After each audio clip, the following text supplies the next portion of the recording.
I mean, I think 1493, is a year that doesn't get a lot of attention. We all, many of us at least learned this little rhyme, 1492 when Columbus sailed the ocean blue. So we know 1492.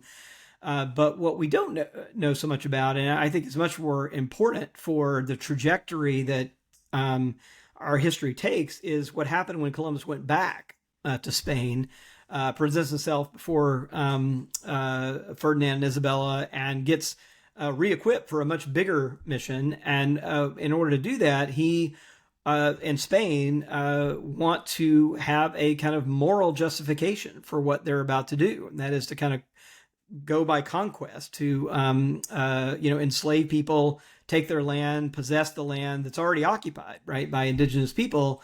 And who do they turn to? Well, they turn to the head of the Catholic Church, which at that time there was no Protestant Catholic split. So it's the head of the Western European Church altogether.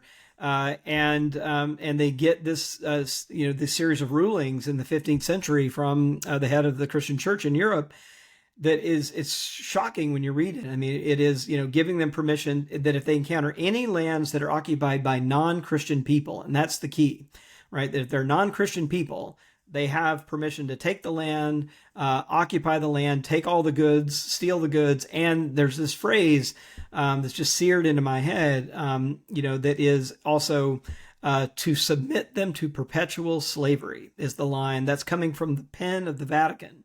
Right, the head of the Western, European Church there, and that sets really the trajectory for the entire Western relationship with indigenous people. It sets this tone for the transatlantic slave trade, and really the kind of moral foundations of the country.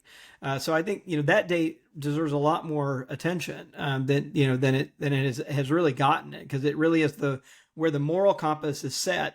And the justification for not only enslavement of African Americans, but the genocide and displacement of Native American peoples, in this country.